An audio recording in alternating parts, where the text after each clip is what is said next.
Frasier's Curse is the second episode of the 6th season of Frasier. This is directed by Pamela Fryman, and as always there will be spoilers from now as I go through the episode and share some thoughts, and it's a really enjoyable episode. It starts off at Cafe Nervosa. Niles is adding sugar to his drink and the entire sugar dumps out into his cup. Some girls across from him laugh and he automatically assumes it was them and chastises them, which I don't blame him. It seemed pretty obvious. It's kind of like they were ready to laugh at him, but it was actually the guys in a table nearby, and I rather enjoyed that. Frasier then comes in and the main narrative is established because Frasier has his high school reunion, but he doesn't want to go because every time he goes, things happen. Bad things happen, and he thinks there is this curse. 5 years before, Lilith divorced him. 5 years before that, he was left at the altar. I often wonder what would happen if that hadn't happened. And Niles tells him that he should go anyway. There's no such thing as a curse. And he's only nervous because he has a job interview. And Frasier thinks about this, and he goes to the interview. And this is a really well-written, very well-executed scene. He goes down for an interview with Mr. Rugley, played by Scott Michael Campbell, and it just goes from bad to worse for Frasier, and pretty much every single thing that happens is an embarrassing moment for Frasier, but it all feels very believable, like it could actually play out that way, and it's fabulous. It's a really, really solid scene.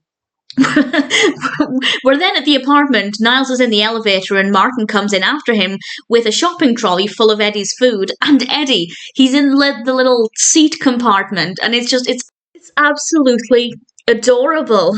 And Martin needs to return the dog food because Eddie's decided he doesn't want to eat that food anymore, and they go into the apartment and Niles finds Frasier with his head with his head in the oven, which in itself is not funny, but it's just the fact that Frasier had to explain to Niles that it's an electric oven.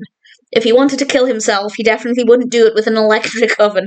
Roz then comes over and she's dressed very nicely, very elegantly. She's ready to go to the reunion. Frasier is a mess. Physically, he looks very, very scruffy, very dirty. He's been cleaning the oven. He's wearing very casual clothing. Definitely not reunion ready. And he's not going. And quite rightly, Ross is really annoyed because he kind of forgot to tell her. And he asks them to look through the leaflet for the reunion, and they start to learn about what other people have achieved. And Frasier explains that he is unattached, unemployed, and living with his father. Putting it that way, I can see why he wouldn't want to go to the reunion, and all he can think to do now is just go and take the dog food for Martin, and off he goes. And obviously he's wearing his scruffy clothing, he's dirty from cleaning the oven, he's pushing a trolley, and he's taking cans out of the trash can, which is actually a sweet thing to do because somebody put them in there rather than with the recycling, so he was actually doing a good deed. And somebody he knows sees him and believes that he's homeless, and again, I don't blame that person for making that assumption. And Frasier obviously tries to tell him he's not. He drives a fancy car. He's just thrown out $200 worth of food for whatever reason, and yeah, it doesn't exactly go according to plan. We're then back at the apartment. Martin and Niles come back in from a police auction. Niles is very, very happy, and Roz comes over again because Frasier is now determined to go to the reunion to set the record straight so people don't think that he's homeless. Roz has come over for the second time. I'm not entirely sure how much time has passed between Roz coming over the first time and then again, because that seems like she would have come over really, really early. And it definitely would have been early. It's quite light outside. And then Frasier had enough time to go out and then come back and then ask Roz. So either way, the passage of time doesn't seem great. That's the only thing I'm not buying about this. But Roz comes over, Frasier's dressed smartly, getting ready to go, and Niles points out to Frasier that it's actually a very human response he's having, that he wants to go and prove to these people that he has made something of himself. But Niles also explains that he's trying to do that for younger Frasier.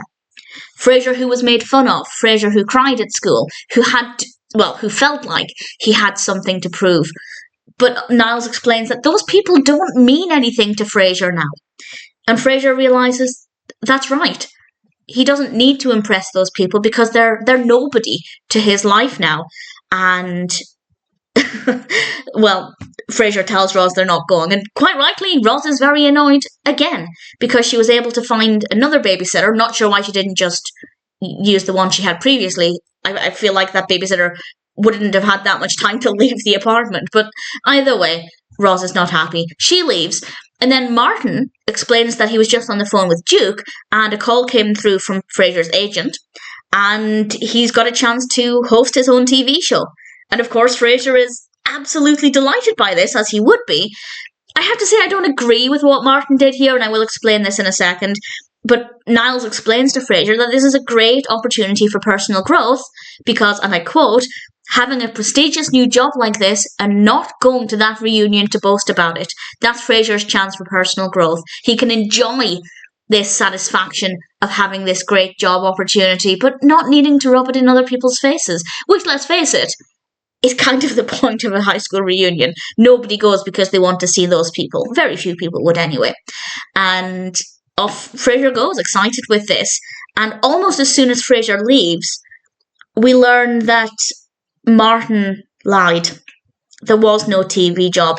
And I don't agree with this. Martin did this because he wanted Frasier to feel good about himself, so he could go to the reunion and feel like he'd made something of himself. Which he has, let's be honest. He's still had a successful career, but obviously that's not where he's at the moment.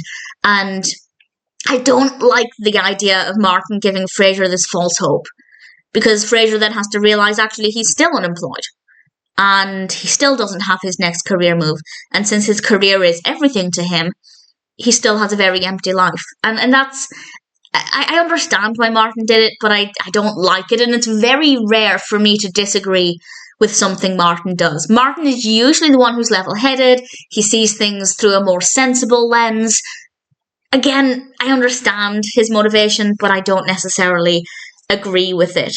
And what I think might have been better if we needed Frasier to go down there and make a fool of himself, and I'll talk about what happened in a second, it would have made more sense because when Martin said this, he said the call from his agent came through. She couldn't talk properly because she was on a payphone, but there was something about this TV job. And I would have preferred it, and it would have made Martin look less bad if Martin had misheard. If it was a crackly line, she was on a payphone, Martin could have very easily just misinterpreted what she said. And maybe once Frasier left, she could have phoned back and explained more clearly. I don't know what she could have said, but either way, Martin could have misinterpreted because, as he said, she was on a payphone, and that way the story could have continued the way it did, but Martin wouldn't have made a bad decision, in my opinion. So I would have preferred it if they'd gone down that route, and it still would have been just as funny, because when we find out that there is no TV job, nobody at the reunion's going to know that, but it turns out somebody at the reunion has just been made station manager, and Frasier is clearly going to make a fool of himself. And the last thing we see, well, before the final scene, but the last thing we see with this part of the story is Frasier at the reunion singing Goodbye My Coney Island Baby with the Barbershop Quartet. So I enjoyed that, and it still would have developed that way had it unfolded the way I would have preferred, with Martin just mishearing the phone call. And then I still would have thought more favourably about Martin. I still love Martin. He can do no wrong most of the time. But it was a bad move for Martin because he made Frasier feel like he'd progressed. And Frasier will have to realise that that's not the case. It's not just the humiliation, but it's the fact that he felt like this depression that he's been feeling because of his lack of career at the moment was finally starting to lift, and then that's going to be stripped away from him. So kind of double whammy, big problem there. But either way, still really enjoyable. And then we end in Cafe Nervosa with Roz, and she is making eyes with somebody across from her, and she dumps the whole sugar thing into her drink because people have decided to play a prank again. And I love the fact that she just carried on. She just carried on drinking it, no problem. And I enjoyed it. So a nice way to end things there. It's a really solid episode. My only problem, and it's not really a big issue, but just Martin giving Frasier that false sense of security that he was finally moving forward with his career and getting this great opportunity, and it was just a lie. Again, and I'll say it again, I understand Martin's motivation. I can see he was trying to do a good thing, but it makes Martin look bad. and they absolutely could have told the same story by Martin just mishearing the phone call. I know the phone call didn't actually happen, but it absolutely could have done, and they could have got away with it that way. So I didn't love that. But aside from that, Frasier's Curse is still a great episode. Loved the very brief mention of Diane, not by name, but with leaving him at the altar, which means that was 10 years ago. If Lilith divorced him 5 years before, and then leaving him at the altar was 5 years before that, that's an entire decade since Diane sent him into an alcoholic tailspin, to quote Woody. So, yeah, a really good episode. Not perfect in one moment, but other than that, Frasier's Curse is pretty brilliant.